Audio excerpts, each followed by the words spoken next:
Hello, everyone. Welcome to this webinar on this lovely Thursday afternoon. Yes, it's afternoon. We're very glad that you're here. We're just going to wait a few more minutes to let everybody just hop in. But for the ones who are already here, please feel free to use the chat. Drop us a line, let us know where you're dialing in from, what you do for a living. I think these are always interesting for us to know. And for others to get to know one another as well. Yeah, we're dialing in, or at least I am, and I know Simona is as well, dialing in from Berlin. Um, it's been a roller coaster ride of weather, I think, this morning. It was super rainy in the morning, then it was super sunny while we were getting ready, and now it's cloudy. Where are you dialing in from, Haruka and Vipka? We're dialing from Munich, and it's also it's very cloudy and like lacking bit of vitamin D kind of weather. And I came back yesterday from Istanbul, so I probably should have stayed there a bit longer because the weather was quite a bit better than we here. We can't complain. Spring is coming. Spring is coming. Absolutely. So, thank you. I can see all the chat coming in. Very exciting. Let us know. FYI, this webinar is going to be in English. Please also feel free to make use of the chat to let us know if this is going too fast, too slow. We want this obviously to be as useful as possible for you.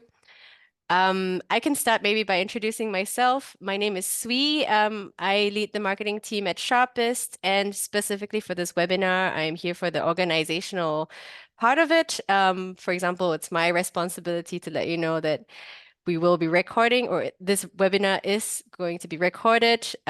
This also means that you will receive the recording after the webinar. So please feel free to pass it on to someone else if you found that it was useful to you. All questions will be entertained, so please feel free to use the chat to let us know if you have any questions. And at the end, we will also have a little Q&A section where you are also free to turn on your video, audio, and just join us in the conversation. This webinar is obviously organized by Sharpest, as you see here on the slide. We at Sharpest, we offer a digital coaching platform that empowers leaders, employees, anybody actually to unleash their full potential, because we believe this is really the most effective way of learning. And that's what we stand behind. And this Coffee and Learn series, we've had it for a while now, and we've always had amazing guests who are here to let us know some practical examples of how they make use of L&D in their organizations, and specifically, obviously, with coaching.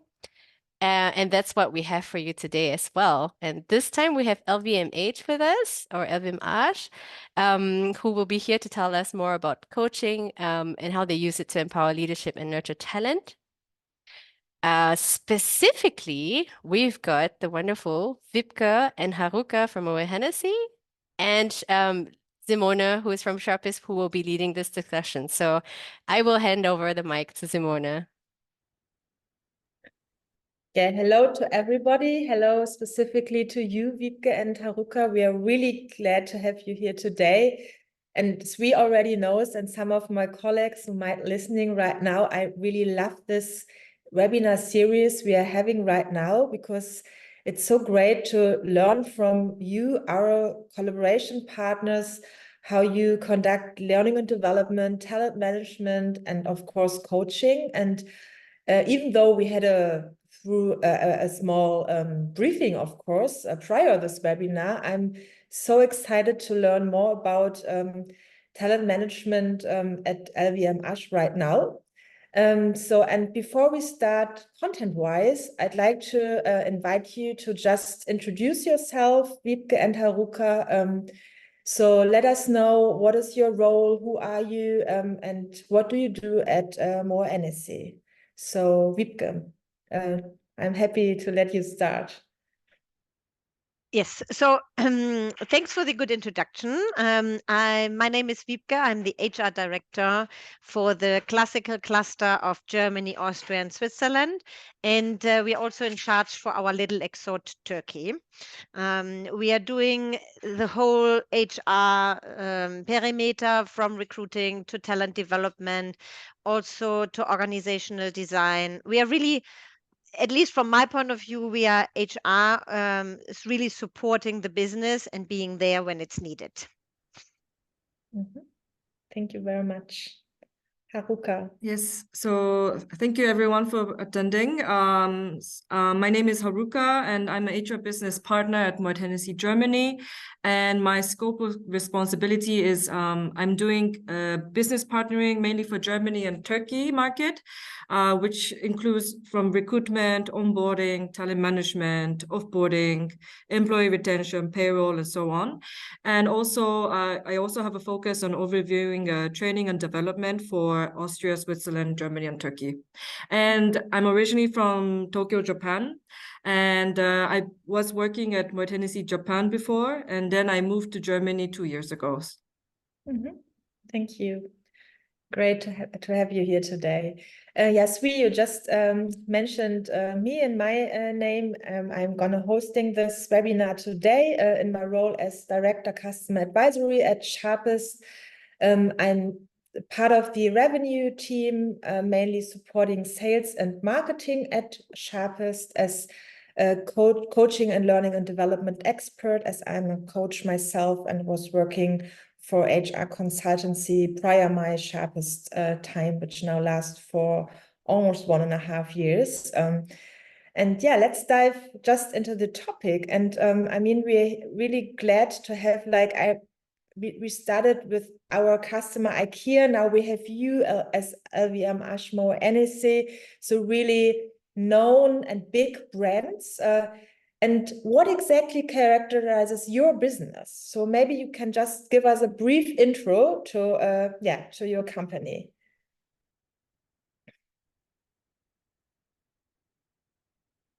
So our company is really a product oriented company.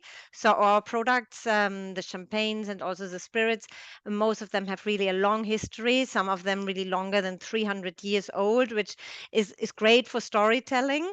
And this is also how our business is built up. So we always try, when we introduce new brands or products, to start with the on-trade. With the on-trade means the hotel and gastronomy, where we would like people to explore our products, to taste them, and then hopefully create enough desire so that they can go to the off trade, which is then the big supermarket chains where they can buy this. And in this, sales is one part, but the other part is of course the marketing piece, because for us it's really important to keep on the one hand the DNA of our products and to transfer it and to make it sustainable for the future. So it's a sales and marketing driven organization.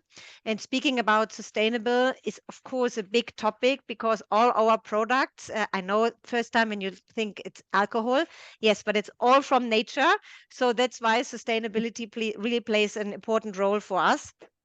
And we try to preserve it as best as we can. And as you said at the beginning, Haruka and I, we work for Moet Hennessy, which is main focus on our champagne and spirits. But to LVMH, the big group, there's brands like Tiffany, Louis Vuitton, Bulgari, Rimowa. So I think most of them, you know, our owner of the company has really a favor for great luxury stuff, I'd say. Thank you. Anything to add maybe from your side, Haruka?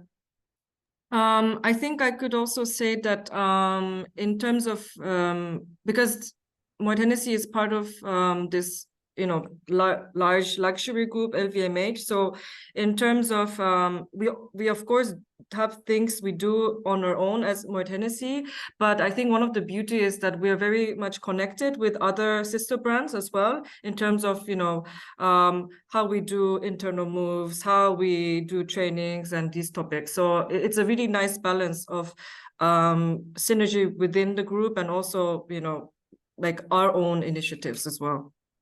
Yeah, that sounds great. I mean, it's always a challenge if you have a mother and lots of sisters. Sounds cool. Yeah, and describing this business, what is the biggest challenge at the moment? If you just should pick one, Wiebke, or maybe the most important one, what is there at the moment? Due to the fact that we just recently had an employee survey, which was the first one after the pandemic, there is clearly seen a need for training and development and internal career paths. As Haruka said, normally we have all these in place, and due to the big company we are, it could be a really a benefit. But of course, it's something that because of the size of the company, sometimes it's not as easy as it may look like from the beginning. So that is when you say just one, I think that's the biggest challenge we have. Also, how to motivate people to take part in the trainings we offer, because sometimes we really have these no-shows because people think that they do not have enough time for coaching and development. And that's why also Haruka and my team is now really in this year straightly concentrating on training and development. Mhm. And maybe if I may jump into this one, so to have this, because now we know that people are feeling that there's a high demand in training and development. So what we have been doing is we try to give like a training overview to oversee, who's taking what training, how many hours are people taking, what they're exactly taking, and we do regular updates to our stakeholders in the business. And at the moment, this year, we're also trying to launch a training catalog for our markets, so people know what kind of portfolio of trainings we offer as a company. So this is something we're planning at the moment. And in terms of trainings, to give an example, we offer things, for example, like presentation skill training with external coaches, conflict management training, how people communicate in terms of difficult situations. We also offer to employees language training. This is so people for example, for myself too, I took it last year and also this year as well, because I moved to Germany with absolutely zero level of German. So I took it for 1 year and I'm continuing again this year. So, this is also part of integration for employees as well, when they move to a different market, let's say, but also existing employees when they want to develop in their career. So these are kind of one of the big examples of things we offer at the moment. Okay, thank you. And I also remember when we spoke in prior this webinar that you mentioned your annual performance review. So how is this one connected to your talent management? Yeah, so it also during the year, employees and line managers should have a conversation about training needs, what they need to do to still be motivated, or to develop in their role, or to develop in a more advanced role. So this is normally part of the discussion that a manager and employee should have, and I'm totally in favor that this should also be an area where line manager and the employee should be involved, and not HR. HR is here to support, to animate, probably to show what kind of possibilities it is. But in the end, it's first of all the decision of the employee where they want to develop and what kind of efforts they would like to bring in. And then, of course, the line manager to support him on this topic. And due to the fact that it's now included in our performance review, which gives also a bit more perspective, and instead of just saying this is a performance you have done, we combine it with the training needs for the future to do it probably a bit better next year. Okay, so you combine, as many companies, the performance review process with the talent management process, which makes totally sense, of course. And I just hear it between the lines that you speak of kind of a employee empowerment approach. So that you just said that it's mainly on the employees to find the energy and the motivation to develop themselves, and it's the manager who should as first personal development partner support their directs to enhance their full potential. Is this correct? Because you just said it like in a small sentence. Yeah, at least for me, this is absolute my understanding, because whenever I would say to Haruka, can you please improve your German? And she's not convinced that she needs German. I'm pretty sure I can offer her as many German classes as I want. She's not so much into it. But when she comes and she said, Wiebke, I would really like to improve my German skills. Can you help me on this one? Then I'm pretty sure she will also make it. So that's why I'm totally convinced that it should come from the employee himself. Of course, we can give some ideas here and there. Wouldn't it be beneficial for you if you do this and that? But that's my personal understanding of training. And I think Haruka and I, we think alike here. Yes, and because just to add to this, because we when we speak about career development as well, which is very linked to people's training development, we always say in LVMH that the employee is a driver. They craft their own career, which is linked to trainings too. If people wants to develop in their and when they seek for what kind of training they need, they're in the ownership, and also the managers to be responsible as well of what kind of things people need in their team and what can they get out of it. And of course, HR will be there to support for sure. But like as Vivka said, I'm aligned with what she's saying as well, that the ownership is coming from employees and the manager, but of course HR is there to support. So in terms of supporting, what we do is that in the first Q of the year, on the HR side, we try to sit down together with the business leaders from each department, and to consolidate what kind of needs there are in each department, and also to capture this in our system as well. And we also encourage managers to follow up with their employees. For example, we have language training that's running through the year. If this person is not taking any hours, of course we would remind, but it's also line managers' responsibility to really encourage them and check in how it's going, and etc. Okay. Yeah, thank you. Yeah, because this was a question I was just came to mind, but yet now you said it. What is the specific supportive role of HR in here, to build a overall framework and not to let it do the people completely by themselves? But I like how you explained it. Yeah. Gives the understanding of the framework. And maybe just to add one last thing on this topic, it's really on us to create this culture of learning, so that this is the understanding. Because as I said, in the employee survey, everybody was complaining that there's no training. But I said, listen, you just have to come to us and explain to us why you would like to do and what you would like to do. But we also appreciate that it takes some time, so that people really recognize, okay, I'm in the driver's seat. I think long term, it really makes sense. For the short term, as Haruka said, we help them with like a training catalog to give them some inspiration, what could be beneficial for them. But in the long term, hopefully we come there that everybody is in the driver's seat and drives their own career and training path. Yeah, I mean, this is a transformational process in many organizations at the moment, to kind of switch the understanding of leadership development or learning and development in general, to put the employee, the centricity of the employee in the development. I think this is just a switch in this whole strategy of let people grow. And of course, it takes maybe some time for the employees to understand that they can put themselves on the driver's seat. And here, I think, and you just named it, HR is challenged to support on this mindset of lifelong learning. Yeah.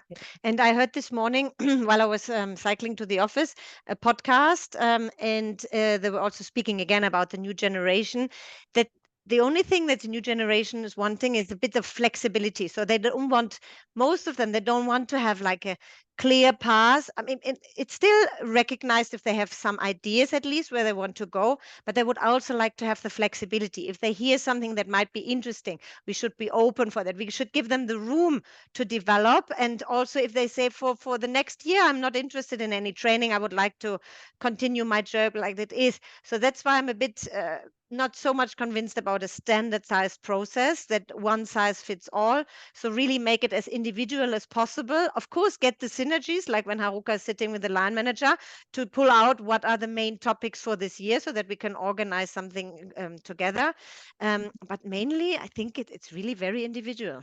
Okay, yeah, thanks for adding.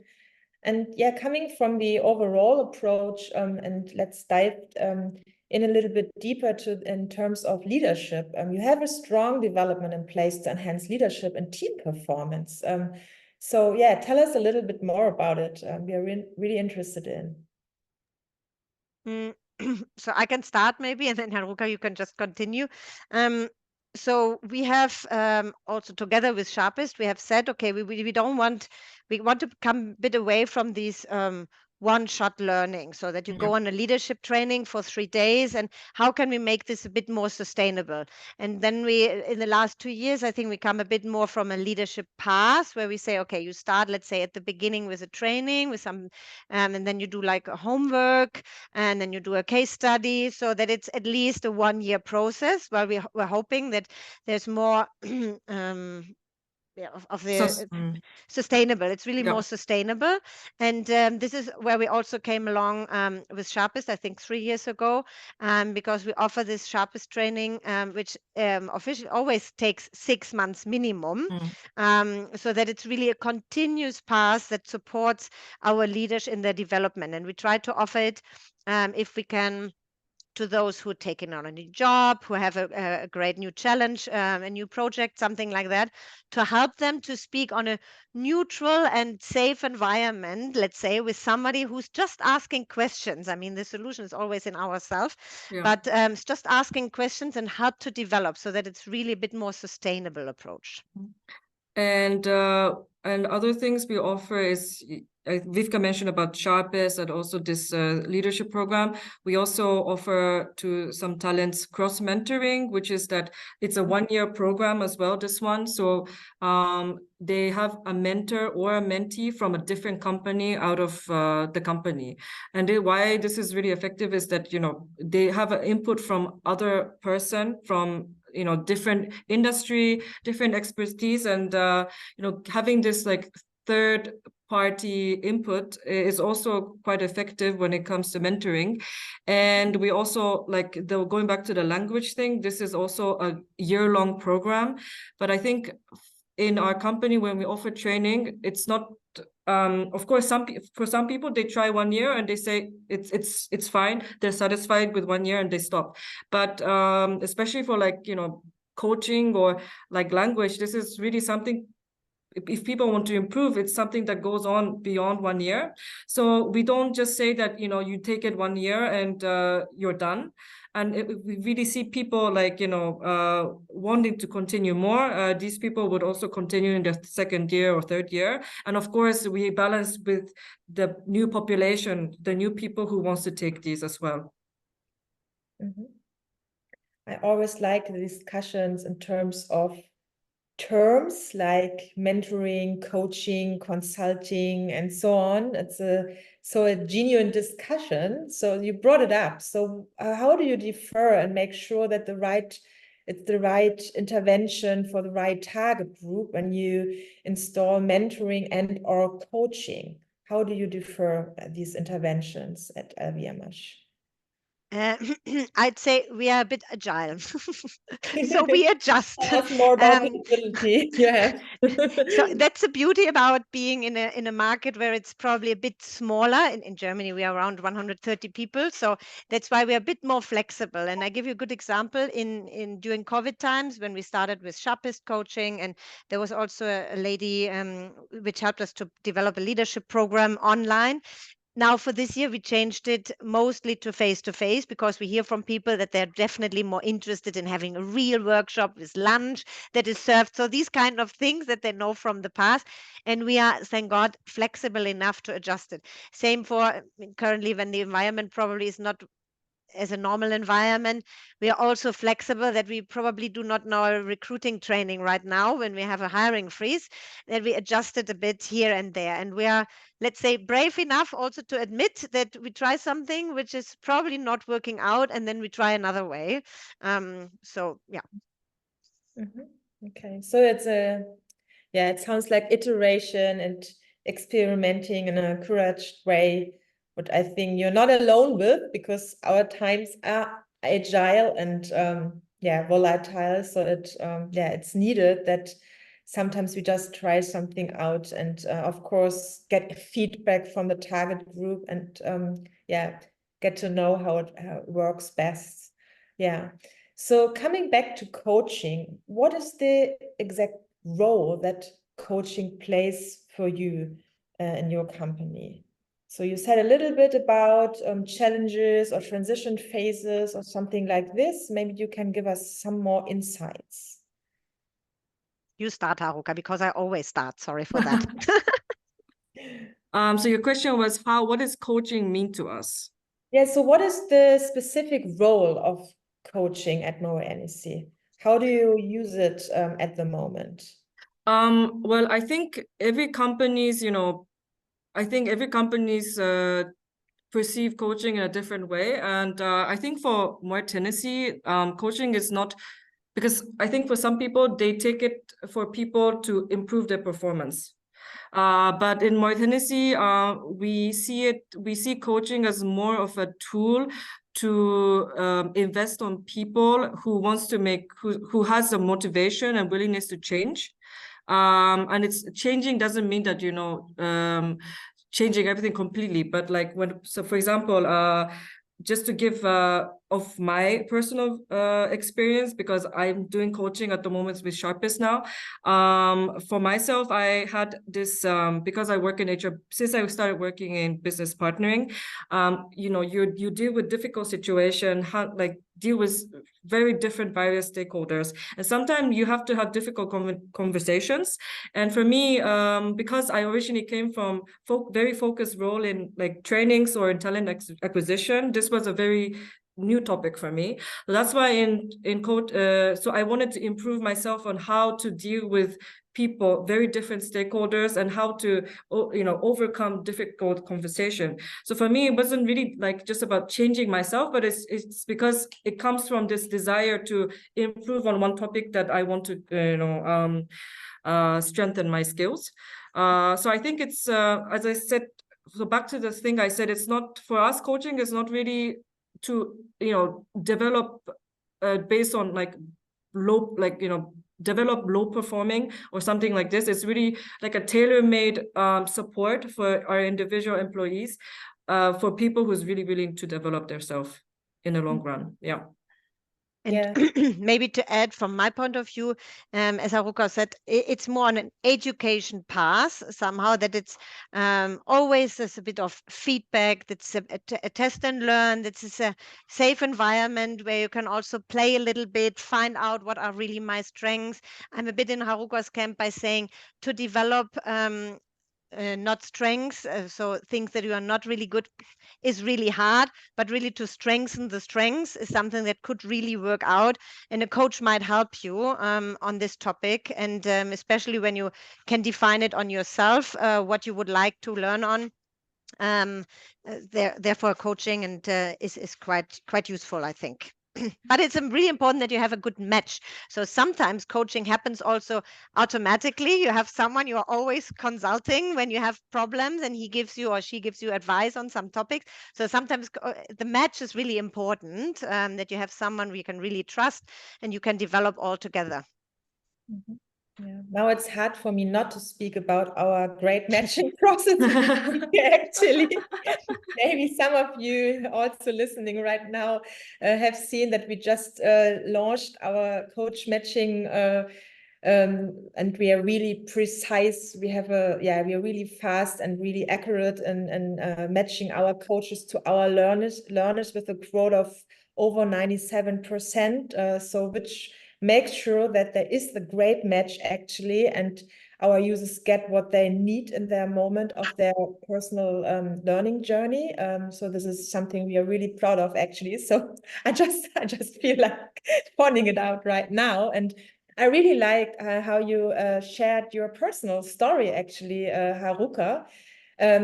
As being a Sharpest user yourself, and pointing out this self-directed approach, and also what you emphasized on Wiebke that it's strength orientated, and so it's something which is added to what is actually already in you, because it's intrinsic, it's self-directed, but together with you, with the coach, you can just enhance your full potential. And being a user, Haruka, what do you love most about the Sharpest coaching? I think it's hard to narrow down to one, but I think for me, I really like the fact that it's very tailor-made. There's not just one way. So of course, when I started the first session, my first session with Sharpest with my coach after we matched was really to get to know each other. What is, what do I want? What is my objectives? Like what kind of topics I want to talk about? But there's a lot of flexibility. So, of course, I jot down a few topics I want to talk about, but sometimes, in some sessions, like we talk about different topics as well because it's not just you have two topics you want to talk about in the beginning, and then we just stick to it. So I really like this flexibility and how it's very individually tailor-made for each personal person who wants to take Sharpest, and also you really get you really match with this top class expertise, which kind of coach you match with, from all over the world. So my coach is from somewhere else, but she has really depth knowledge of this expertise in the field I wanted to be coached at. So I think this matching rate is pretty high, I would say, from my personal point of view. And I like the flexibility, it's like because it's also, you can access it on your mobile phone. So, you can arrange the meeting just on a spot, anywhere you are and anytime you want to speak to your coach. And it's, I think it's a really innovative way of coaching as well. So I think for me, it's really like the fact that it's tailor-made and it's very flexible approach of coaching. Yeah. Maybe one point to add on this one, what I liked most when we decided to go for Sharpest, because it was, as I said, during the pandemic situation, and there were lots of coaches out there, but who were not really experienced to do it online coaching, because they just thought, okay, I just do my normal approach when I'm face to face with someone and transfer it to the online. I think there is a difference, really. And what I like most about Sharpest that they also have, like all of them, at least if I know, have a certificate in online coaching, how to reach people even on the phone, how to change your approach, that it's maybe a different approach on this one, and also to do it not just with a full day workshop, but also just with some small sessions. How can you come to the point within 45 minutes and really get something out of it? And also to add afterwards some kind of reading, some kind of podcast that you can use for this one. I think this overall package, this was something, I know it should not be an advertising cast for Sharpest, but it really worked out. Yes. It really worked out. Yeah.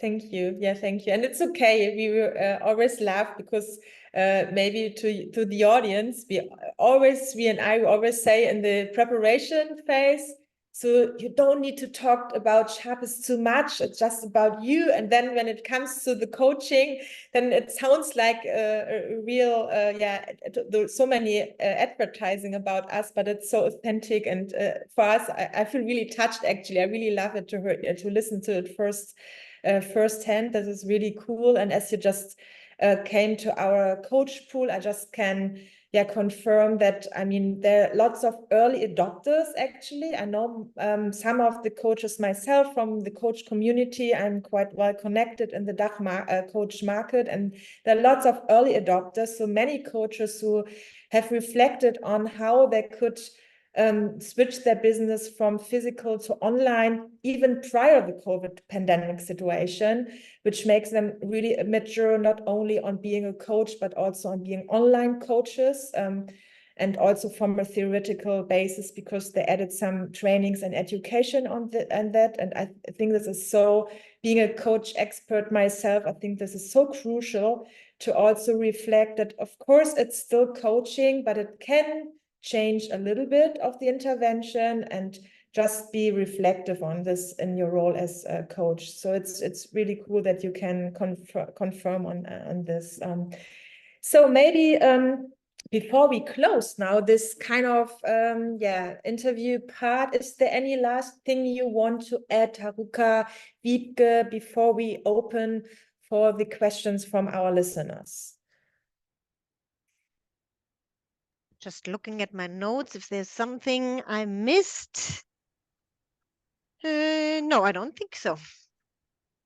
I'm just thank you for this opportunity, and because I used to always think of who could be good for Sharpest and these kind of topics with Vivka, but this year I really asked Vivka that I want to try myself and to have a personal experience, because I heard really good feedbacks from people, and I was also curious in the beginning, how does online coaching works, but I'm really getting a lot of benefits out of this, so I just wanted to share. Thank you. Thank you both. And I'm handing over to you, Sri. Yes, we have had a couple of questions already from, actually specifically from Martin so far. So in the beginning, when you were talking about all sorts of training and coaching, he was wondering where the budget actually comes from, because you're setting up this catalog, right? In the past, nowadays it's in HR, because we want to make sure that sometimes we experience that there's a line manager who's probably a bit more open to coaching and training, and he asks and asks and asks, and we're giving it to him. So that's why we have this training budget, but we are not sitting on it like saying, you need to prove that you really need it. So we are quite open and flexible. We only make sure that it's fairly spread across the organization. Yeah. That's the only thing we do with the budget. Yes, and because we have the budget allocated for each market for training, so we always make, whenever we have we nominate people or people come up with their needs, we, as Vivka said, we make sure that not only one person is having 10 trainings, that we fairly balance it within people who wants to take trainings. Yeah. Great. And his second question was, I think, where you were talking about the switch from like trying out more online stuff during COVID times and then moving back to in person after COVID. He was wondering, what do you think about the culture of having this, having smart access to coaching without too much bureaucracy? So what he called a low-level type of coaching at LVMH. I don't know if I really get the question correct, but we still have both. So we have online and face-to-face.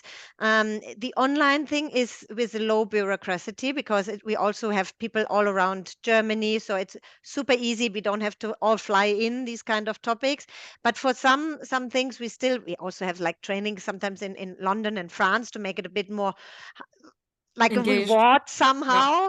So again, a good mix of everything is our recipe, I'd say. Yes, because for example, when we have these trainings where people physically go to London or Paris and such, it's because I think one of the purpose of these trainings when we send people to these places is that they get to engage with different people from our sister brands, or like different people from different market, and this is also part of building connections as well within the company. So yeah, as Vivka said, it's a good balance. It's a mix of online and in person.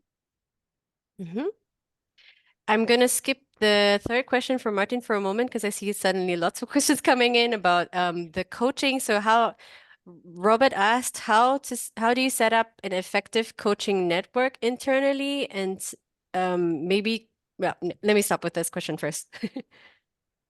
Set up an internal coaching network. I don't really get it. You, Haruka? Does the question mean that is because we don't have an internal coaching setup, I would say, because so to answer the question, yes, we don't have, at the moment, we don't have like an internal coaching network. I mean, just to mention, we have for our, it's called our WSET trainings, which is our champagne and wine knowledge training. We have identified 3 or 4 coaches from our own who are now educators. Yes.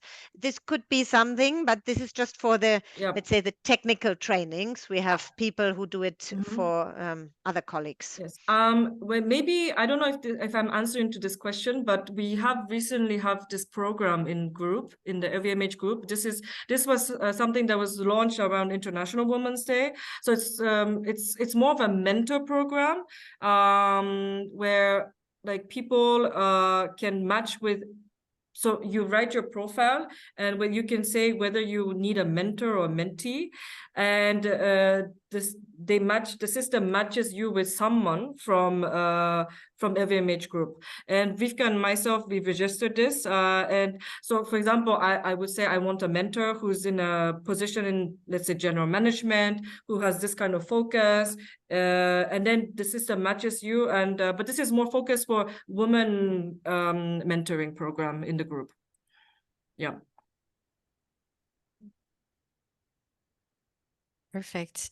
And of course, for the online coaches, you work with Sharpist and to work with the pool of coaches that Sharpist has.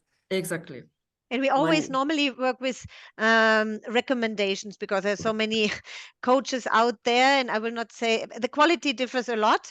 So what really helps us if we have someone who comes from a recommendation from a good colleague from us. That's why also we started with Sharpist coaching. So it's a recommendation basis network that we have. Mhm. And you find some more information.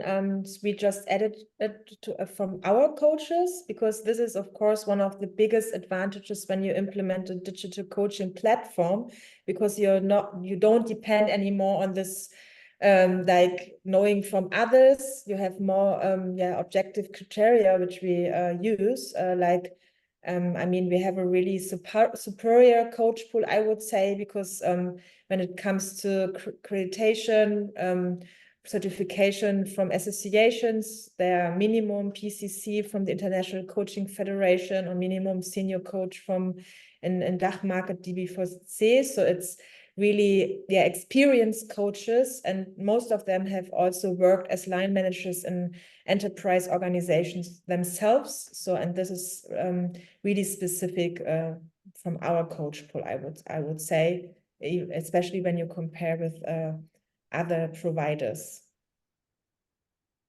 I'm gonna take a short break from this Q&A where we have a little survey with just 2 questions for everybody. I just wanted to make sure it goes out there. Our contact people from HR Networks could help us with this. Larissa or Ariane would just love to understand a little bit about what you have understood or learned from this webinar. So the first question is, how useful do you find the knowledge gained from this webinar for your work? And the second question is, are you planning to introduce digital coaching in your organization? Really find that very useful. And then we can just hop back to these questions. I found one extremely exciting, so I can't wait to ask it.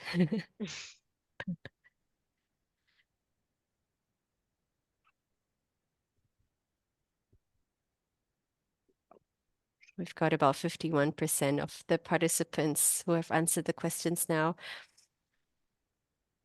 Great. One of the questions that was asked by Leah, I think, was how do you build up trust for the coaching program internally? And I think that's a very exciting one. So I think it's also on good practice sharing. So we always let participants demonstrate what they have done. We let participants speak about it, and I think that is really helpful. And luckily, we had such great trainings. Also, when we think of leadership journey that we did with a lady, there was really people saying, have you been attending with this lady? She's super great. So, and this helps us to build on the training. Of course, I'm pretty sure that there are still some people who say, it's just HR doing it and it's nothing for me, and I'm always not getting any coaching. So I'm pretty sure there are some, but we make sure that within our, let's say, our talent community, everybody knows that we provide great trainings. And every time when we do all this onboarding calls for like Sharpist or like other trainings, we always try to bring an employee, not only from HR side. Of course, we do like an introduction of what's the purpose of these trainings and coaching are, but we always try to bring in people who have experienced the program before, like a year ago or something, and then they go through about their own experience, so people have more of an image of how it's like. Mhm. And I think we have time for maybe just one final question, which is from Rafaela. Could you tell us a little bit more about coaching in sales? Do you use coaching here for managers and employees? And are there any kind of special programs or concepts?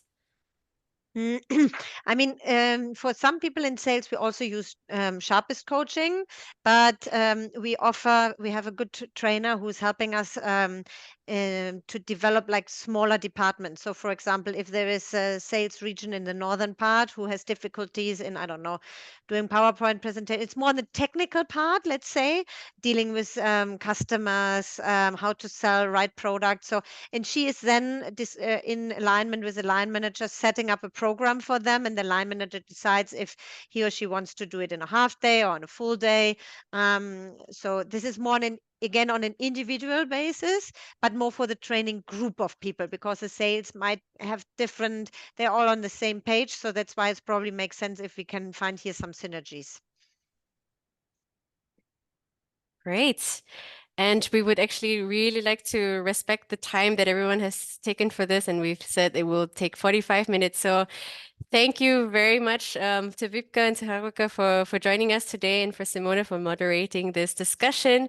And thank you everyone for your questions. If you have any more burning questions, feel free to drop them in. And once you get your recordings, for example, you can respond to the email and drop us your questions. We will be happy to find a way to get your answers, answers to your questions. That's right. Just want to also make one final note. Our next webinar is actually taking place at the end of April with Siemens, and that one will take place in German. So feel free to keep a lookout for our email coming your way very, very soon. So thank you very much for that. And also thank you to HR Networks, Larissa and Ariane, who have been our contact people and also supporting us in the background. So thank you very much. And yeah, I wish everybody a fantastic day. Thank you, you. everyone. Wiebke. Bye bye. Thank you. Thank Bye. you. Bye.